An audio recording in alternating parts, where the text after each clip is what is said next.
여러분 안녕하십니까? MBC 뉴스 투데이입니다. 낮은 안전등급과 주민 불편 등으로 순천시의 신청사 건립 계획이 나온 지 1년여가 흘렀습니다. 그러나 여전히 부지 선정 등 구체적인 계획이 나오지 않아 민선 7기 건립이 힘들 것이란 우려도 커지고 있습니다. 김종수 기자가 취재했습니다.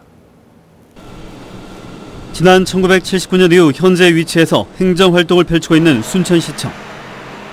연면적 만여 제곱미터 규모로 여러 차례 증축이 진행된 가운데 민선 1기 때부터 신청사 건립 논의가 꾸준히 진행되었습니다. 준공 당시와 비교해 공무원 수가 큰 폭으로 증가하고 민선 6기 시절 낮은 안전 등급을 받으면서 내년 첫 삽을 뜨겠다는 청사진도 제시됐습니다. 그러나 현재까지 부지 선정과 착공 시기 등 구체적인 계획이 드러나 있지 않아 신청사 건립은 여전히 안개 속에 머물고 있다는 지적입니다. 이에 대해 순천시는 지역민들의 의견을 취합하고 있다며 조만간 건립 계획을 확정하겠다는 입장입니다. 민선 7기에도 기존의 시청사 방침이 변화는 없습니다. 시민들의 의견을 더 수렴하는 과정이고요. 올해 말까지는 시청사 건립 방침을 확정하려고 계획하고 있습니다. 순천시 의회 역시 청사 관련 예산이 반영된 추경 예산을 통과시키는 등 시 집행부에 힘을 실어주는 분위기입니다. 원활한 행정 못지않게 주민 편의를 위한 청사의 역할이 대두되면서 순천시의 조속한 대책이 필요하다는 겁니다. 행자위에서도 심도 있는 논의 끝에 이 예산안에 대해서 통과를 시켰습니다. 시민들의 열망이 담긴 신청사 건립을 조속하고 내실 있게 추진하기를 바라는 의회의 입장이 반영된 결과가 아닌가 생각합니다. 특히 절차가 지연될 경우 건축비 상승에 따른 재원 조달 방안도 고민거리가 될 수밖에 없습니다. 시 승격 700주년을 맞아 내년 착공을 내심 기대했던 순천시. 그러나 신청사 건립 계획이 공회전을 거듭하면서 민선 7기 내 사업이 마무리될지 지역민들의 우려도 커지고 있습니다. MBC 뉴스 김종수입니다. 평소에 통행이 제한된 여수 지역 임도가 추석 명절을 앞두고 오늘부터 전면 개방됩니다. 여수시는 벌초, 성묘객들의 편의를 위해 산림 지역의 차량들이 통행할 수 있도록 오늘부터 추석 연휴까지 임도를 개방한다고 밝혔습니다. 여수시는 임도 개방을 앞두고 43개 노선 122km 구간을 대상으로 잡목 제거와 노면 정비 작업을 진행하고 있습니다. 고흥군이 오는 20일까지 군민들을 대상으로 인구정책 슬로건을 공모합니다. 고흥군은 군민이 제안한 아이디어를 새로운 인구정책 방향과 미래 비전에 담기 위해 청년 유턴과 아이 행복, 귀양 귀촌 등 3가지 주제로 인구정책의 방향성을 간결하고 직관적으로 공감할 수 있게 표현한 슬로건을 공모한다고 밝혔습니다.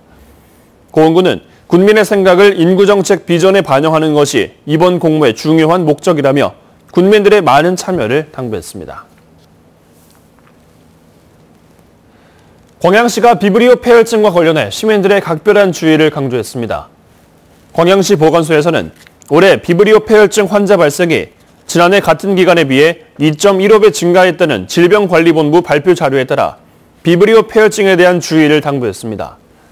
보건소는 비브리오 폐혈증을 예방하기 위해서는 어패류 생식을 피하고 충분히 익혀서 섭취해야 하며 상처가 있는 사람은 바닷물에 들어가지 않도록 해야 한다고 밝혔습니다. 이른바 분노조절 장애로 인한 범죄가 끊이지 않고 있습니다. 별것 아닌 일에도 극단적인 분노를 나타내고 결국 폭행과 범죄로 이어지는 이런 일이 왜 계속 늘고 있는 것인지 우종훈 기자가 취재했습니다. 저기요. 형 가갔다 와요. 접촉사고에 항의하는 자동차 운전자에게 느닷없이 둔기를 던지는 자전거 운전자. 사람이 나를 좀 죽이려고 하는구나 그런 생각으로 이제 병을 던지고 저를 이제 밖으로 나오라고 이제 계속 협박적인 좀 위협적인 협박을 좀 가해서 그때 당시에는 좀 경황이 없이 이제 무서웠어요 그냥. 별것 아닌 일에도 불같이 분노를 쏟아낸 이 남성을 경찰이 잡고 보니 분노 조절 질환을 앓고 있었던 것으로 드러났습니다. 경찰에 구속된 41살 서모 씨는 지난 10년 동안 약물을 복용해 왔던 것으로 전해졌습니다. 아버지를 상습적으로 때려 갈비뼈를 부러뜨리고 아령까지 동원해 폭행한 혐의로 구속된 21살 박모 씨도 분노조절장애 환자였습니다. 이처럼 스스로 충동을 제어하지 못하는 분노조절장애로 병원을 찾는 이들이 해마다 늘고 있습니다. 2010년부터 지난해까지 충동장애로 병원을 찾은 이는 1,600여 명이 늘었습니다. 광주 지역은 같은 기간 191명에서 324명으로 약 70%나 증가했습니다. 이른바 무시당했다는데 욱해서 벌어지는 이 같은 범죄와 관련해 전문가들은 성취지향적인 우리 사회 분위기가 개인들을 좌절감에 빠뜨린 것이 한몫한 것으로 보고 있습니다. 약물 치료와 함께 어떤 충동 조절이라고 하는 것이 어느 정도 좀 조절이 되고 관리가 된 상태라고 하면 심리 치료를 통해서 어떻게 내 감정을 인식하고 또 안전한 방식으로 표현할 수 있는지에 대해서 훈련을 하시는 것도 필요할 것 같고요. 언제 어디서 느닷없이 공격해 들어올지 모르는 분노 조절 장애 범죄가 불안한 시민들을 더 힘들게 하고 있습니다. MBC 뉴스 우종훈입니다.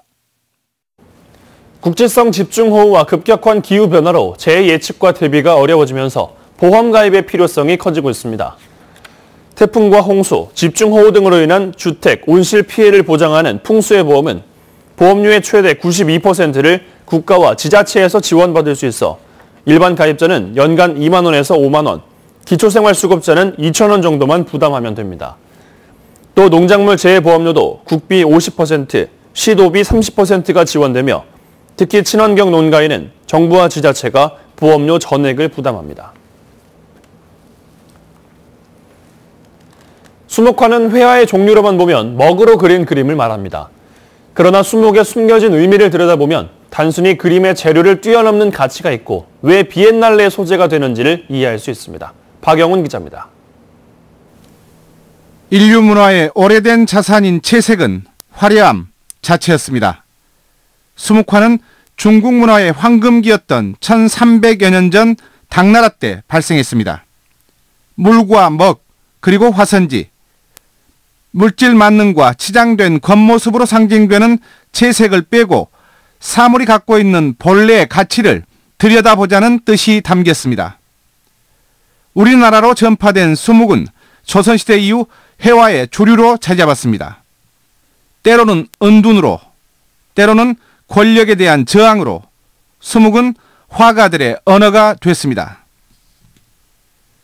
채색은 보기는 화려하고 좋아 보이나 실증을 느낄 수도 있겠죠. 하지만 수묵은 정말 오래가죠. 모든 것이 넘쳐나는 듯한 풍요의 시대. 외형이 아닌 본질을 보자는 수묵의 가치는 그래서 현대에도 또한 유효합니다. 수묵을 통해 지나왔던 어제 우리들에게 물어보고 내일을 살아갈 우리를 위한 답을 찾아보자는 겁니다. 21세기보다 더 물질적인 풍요를 누린 적은 없습니다. 이때 우리가 다시 또 마주하고 있는 질문이 행복한가? 인간적인 삶이 과연 그러한가라는 그런 질문들입니다. 오랜 세월 지나왔으나 인디언 잉크 페인팅으로 불려온 수묵의 정명을 새로 찾듯 우리에 맞는 진짜 이름을 가졌는지 2달 동안 계속되는 수묵 비엔날레가 던지는 물음입니다. MBC 뉴스 박영훈입니다. 라돈 침대 사태 등으로 생활 속 방사능에 대한 우려가 높은 가운데 여수시가 시민들에게 라돈 측정기를 무료로 대여합니다. 여수시는 오늘부터 라돈 측정기 10대를 시민들에게 무료로 대여하기로 했으며 기후환경과에 사전 예약을 한 뒤 신분증을 지참해 수령하면 된다고 밝혔습니다. 라돈은 폐암 등의 원인이 되는 무색 무취의 자연 방사선 기체로 환기가 어려운 건물의 실내나 지하실 등에서 농도가 높게 나타납니다. 정부기관이 선정한 9월 추천길에 순천만 갈대길이 선정됐습니다. 문화체육관광부와 관광공사는 가을을 맞아 전국적으로 걷기 여행길 6곳을 선정했다며 이 가운데 남도 300리길 1코스인 순천만 갈대길을 포함시켜 여행 정보를 게시하고 국내 관광 활성화에 도움이 될 것으로 기대했습니다. 순천 와온해변을 따라 별량, 화포까지 이어지는 순천만 갈대길은 일몰과 함께 아름다운 경관이 유명세를 타면서 많은 관광객들이 찾고 있습니다. 광양시가 가을 분위기가 나는 시가지 조성을 위해 가을꽃 식재에 나서고 있습니다.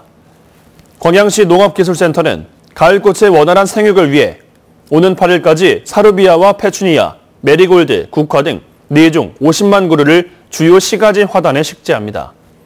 또 읍면동에도 가을꽃을 공급해 시민들이 어디서든 가을꽃을 보고 즐길 수 있도록 추진해 나갈 계획입니다. 고흥군이 앞으로 매월 한 차례 책 읽는 부모 아카데미를 개최합니다. 고흥군은 최근 문화체육관광부가 주최하는 북스타트 코리아 공모에 선정돼 이번 달부터 11월까지 매월 한 차례씩 고흥중앙도서관에서 2018 북스타트 책 읽는 부모 아카데미를 개최한다고 밝혔습니다. 이번 아카데미는 영유아 부모나 양육자 누구나 참여할 수 있으며 오늘부터 30명을 선착순 모집해 그림책 고르는 방법과 책 읽어주는 방법, 함께 읽기의 즐거움 등의 강좌로 진행됩니다. 출근길 아직까지 서울에는 구름만 잔뜩 끼어 있는데요. 우산을 꼭 챙겨서 나가셔야겠습니다. 오늘 차츰 비가 내리겠습니다. 지금 비가 내리는 지역은 제주도와 경상도 곳곳으로 부산에는 호우주의보가 내려져 있고요.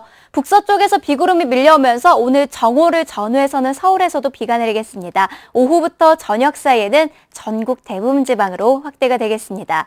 특히 오늘 밤 사이에는 중부 곳곳에 국지적으로 강한 비가 쏟아지겠습니다. 중부지방과 경북에 50에서 100, 많게는 150mm 이상이 쏟아질 것으로 보이고요. 전라도와 경남 곳곳으로도 30에서 80mm가량의 비가 내리겠습니다.